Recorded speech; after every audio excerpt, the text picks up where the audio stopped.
Hello everyone, welcome to my YouTube channel special academy. तो कैसे हैं आप सब? आई होप आप सब बढ़िया होंगे। तो 170 क्वेश्चन हमने कर लिए थे, अब 171 से हम शुरू करते हैं। तो देखिए हमारे पास क्वेश्चन है कि हचीसन और वोगल निम्नलिखित में से किसे मोहम्मडन रियासत मानते हैं। तो हचीसन और वोगल ये किसे जो है तो मोहम्मडन रियासत मानते हैं। तो ऑप्शन यहाँ पर दिए गए हैं नूरपुर, शाहपुर, दतारपुर या फिर कुटलैहड़। तो देखिए इसका जो सही आंसर आएगा वो आएगा ऑप्शन नंबर यहाँ पर बी सही हो जाएगा, शाहपुर। नेक्स्ट क्वेश्चन है, उस गद्दड़ का क्या नाम था जिससे कांगड़ा के राजा संसार चंद्र को प्यार हो गया। तो देखिए यहाँ पर ये जो क्वेश्चन है ये बहुत ज़्यादा इंपॉर्टेंट क्वेश्चन है और ऑप्शन यहाँ पर दिए गए हैं मुरकलू, द्वारकू, सुहारू या फिर नोखू। तो गद्दड़ का नाम क्या था जिसे जो है तो कांगड़ा के राजा संसार चंद को प्यार हो गया था। तो ऑप्शन यहाँ पर डी सही हो जाएगा, नोखू। तो देखिए अगर बात करें हम संसार चंद की तो उसने जो है तो 1775 में जो है तो 10 वर्ष की आयु में, उम्र कितनी थी तो 10 वर्ष की थी उस टाइम जो है तो उसने गद्दी संभाली थी। और जस्सा सिंह रामगढ़िया पहला सिख था जिसने चंबा और नूरपुर के साथ कांगड़ा पर भी आक्रमण किया था। देखिए जो संसार चंद है उसने मंडी साम्राज्य पर आक्रमण किया था और जो नवयुवक था एक नवयुवक था जिसका नाम था ईश्वरी सेन, उसको पकड़कर नौदौन में 12 साल तक बंदी बना के रखा था। कितने साल तक तो देखिए 12 साल तक बंदी बनाकर रखा था और बाद में अमर सिंह थापा ने उसे आज़ाद करवाया था। और एक और क्वेश्चन इसका आता है कि 1803 और 1804 में उसने 2 बार तो मैदान कौन कौन से हैं तो एक होशियारपुर और बजवाड़ा पर आक्रमण किया, परंतु राजा रंजीत सिंह ने उसे हरा दिया था संसार चंद को। इसके बारे में बहुत सारे क्वेश्चन आते हैं संसार चंद के। अगर बात करें हम यहाँ पर कांगड़ा की तो देखिए कांगड़ा के बारे में, तो कांगड़ा जो है तो कांगड़ा वास्तव में त्रिगर्त जालंधर का ये एक हिस्सा है। देखिए किसका हिस्सा है तो ये है त्रिगर्त का हिस्सा कांगड़ा, और जालंधर का ये हिस्सा है। त्रिगर्त में 3 नदियां बहती है।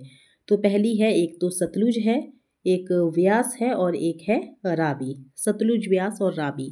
तो इतिहासकारों को हिमालय में प्रागैतिहासिक युग के साक्ष्य भी मिले हैं और बाण गंगा के तट पर रहौर गांव में 52 पत्थरों की कुल्हाड़ियाँ भी मिली हैं। कुछ साक्ष्य जो हैं तो व्यास नदी के तट पर नदौन में भी देखिए मिले हैं। और औदुंबरा के जो कुल 360 सिक्के हैं उनमें से 103 जो है तो कांगड़ा में मिले हैं, 103 मिले हैं कांगड़ा में। और कुसाणों के जो सिक्के हैं वो कनिहारा में और कुनिंदा के सिक्के ज्वालामुखी में मिले हैं। तो त्रिगर्त का जो वर्णन है वो देखिए पाणिनि की अष्टाध्यायी में भी मिलता है। कहाँ मिलता है तो ये मिलता है पाणिनि की अष्टाध्यायी में। इसका जिक्र मिलता है तो त्रिगर्त का जिक्र जो है तो पाणिनि की अष्टाध्यायी में ईसा पूर्व 5वीं शताब्दी में मिलता है। उसमें त्रिगर्त को आयुधजीवी संघ का नाम दिया था जिसका अर्थ था युद्ध द्वारा जीविका कमाने वाले। तो ये थी कुछ इंपॉर्टेंट जानकारी कांगड़ा के बारे में। बढ़ते हैं नेक्स्ट क्वेश्चन की तरफ। तो हमारे पास क्वेश्चन है यहाँ पर, निम्नलिखित में से कौन सी रियासतें गुलेर रियासत से उपजी शाखाएं हैं। तो गुलेर रियासत की जो उपजी शाखाएं हैं वो कौन कौन सी हैं। तो देखिए ऑप्शन यहाँ पर दिए गए हैं हमारे पास, शाहपुर और सिब्बा, सिब्बा और दतारपुर, कोटला और जसवा और शाहपुर और कोटला। तो देखिए इसका जो राइट आंसर आएगा वो आएगा ऑप्शन नंबर बी, सिब्बा और दतारपुर। देखिए अगर बात करें हम गुलेर की तो गुलेर का जो वास्तविक नाम है वो है ग्वालियर। क्या नाम है तो इसका नाम है ग्वालियर। और ये जो नाम है गोपाल और गवाला शब्द से बना है। कहा जाता है कि राजा हरिचंद को ग्वाले ने एक स्थान पर बताया था जहां बकरी और बाघ एक साथ पानी पीते देखे गए थे। तो देखिए हरिचंद की बात है तो उसने यही स्थान अपनी राजधानी के लिए चुना। किसने चुना तो हरिचंद ने जो है तो गुलेर का जो स्थान है ये अपनी राजधानी के लिए चुना और ग्वाले को इस स्थान पर बलिदान देना पड़ा। उसने बाणगंगा नदी के पास जो है तो हरिपुर किला भी बनवाया था। उसके साथ साथ वहाँ और भी किले थे जैसे मस्तगढ़, कोटला और रामगढ़। इसके साथ साथ बहुत सारे यहाँ पर जो राजा हुए हैं जैसे रामचंद, जगदीश चंद, रूपचंद। अगर बात करें हम रूपचंद की तो देखिए उसने 1620 में जो है तो यहाँ पर कांगड़ा किले पर कब्जा करने के लिए मुगलों की मदद की थी। उससे जो है तो जहांगीर ने बहादुर की उपाधि और खिल्लत से भी सम्मानित किया था। तो किसने किया था तो जहांगीर ने क्या किया था तो बहादुर की उपाधि और खिल्लत से सम्मानित किया था रूपचंद को। इस तरह से बहुत सारे यहाँ पर जो राजा हुए हैं, जैसे मान सिंह भी हुए हैं, विक्रम सिंह भी हुए हैं, राज सिंह हुए हैं, दिलीप सिंह हुए हैं, बहुत सारे राजा जो हैं तो यहाँ पर हुए हैं। और बात करें अगर सिब्बा रियासत की, तो देखिए सिब्बा रियासत जो है तो गुलेर की एक शाखा है। ये जो सिब्बा रियासत है ये है गुलेर की शाखा। और जिसे जो है तो 1450 में जो है तो गुलेर के राजा के छोटे भाई शिवराज चंद या स्वर्ण चंद, इसको शिवराज चंद भी बोल सकते हैं, शिवराज चंद इस तरह से बुक पर लिखा हुआ है, या शिवराम चंद, शिवराम या शिवराज या स्वर्ण चंद ने यहाँ पर स्थापित किया था। इसके उत्तर में ब्यास नदी भी बहती थी। और देखिए 1622 में जो है तो जहांगीर और नूर जहां कांगड़ा आए थे और मार्ग में सिब्बा के बहलून नामक गांव में ठहरे थे। अब बात हो रही है सिब्बा की, तो सिब्बा के गांव में कौन ठहरे थे, तो जहांगीर और नूरजहां 1622 में यहाँ पर ठहरे थे।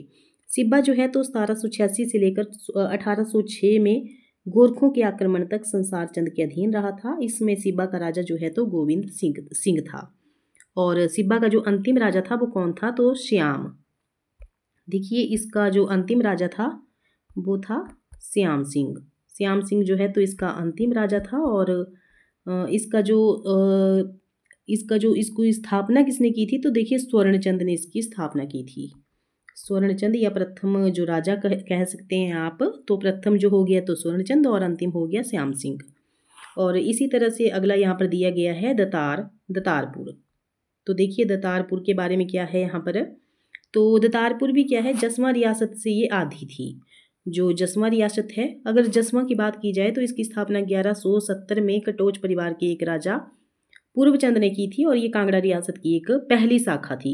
अगर कांगड़ा रियासत की पहली शाखा पूछी जाए तो जसवा है।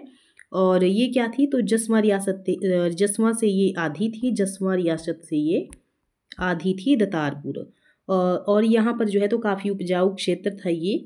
यह सिब्बा की एक शाखा थी जिसे दतार चंद ने 1550 में बसाया था। दतार चंद इसका नाम है जिसने ये स्थापित की थी, और 1550 में ये स्थापित की थी। और इस परिवार का जो गोत्र है वो डडवाल है। इस परिवार का जो गोत्र है वो है डडवाल। और उनके वास्तविक नाम डाड्डा से बना है। वास्तविक नाम जो है तो वो है डाड्डा। इस तरह से किताब पर भी लिखा हुआ है।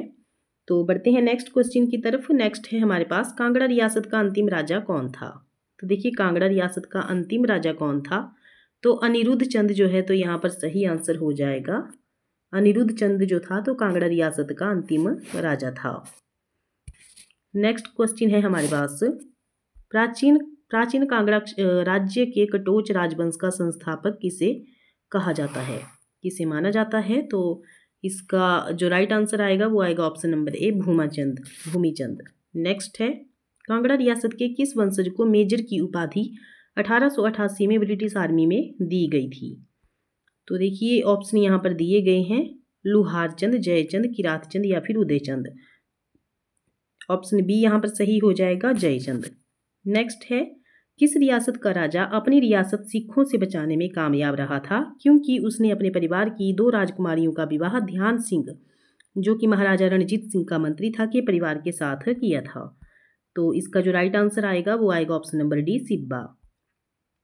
नेक्स्ट है, कांगड़ा के राजा धर्मचंद का दरबारी कवि जिसे 1562 में धर्मचंद नाटक लिखा कौन था। तो देखिए ऑप्शन यहाँ पर दिए गए हैं, गणेश सिंह, कन्हैया लाल शर्मा, मानिक चंद या फिर पदमचंद गुलेरी। तो ऑप्शन यहाँ पर सी सही हो जाएगा, मानिक चंद। नेक्स्ट है यहाँ पर, निम्नलिखित में से किस रियासत के क्षेत्र को 19वीं शताब्दी में 2 चचेरे भाइयों वंशजों विजय सिंह और राम सिंह में विभाजित किया गया था। तो देखिए ऑप्शन यहाँ पर दिए गए हैं, दतारपुर, सिब्बा, गुलेर या फिर जसवा। तो ऑप्शन यहाँ पर बी सही हो जाएगा, सिब्बा। नेक्स्ट क्वेश्चन है, 1615 ईस्वी के आसपास कांगड़ा आने वाला पहला यूरोपियन कौन था। तो देखिए ऑप्शन यहाँ पर दिए गए हैं, थेवनॉट, टेरी, थॉमस कोरियट या फिर थॉमस रो। तो ऑप्शन यहाँ पर सी सही हो जाएगा, थॉमस कोरियट। तो देखिए ये थे हमारे आज के क्वेश्चन। वीडियो आपको कैसी लगी कमेंट बॉक्स में ज़रूर बताएं, और मिलते हैं नेक्स्ट वीडियो में। Thank you.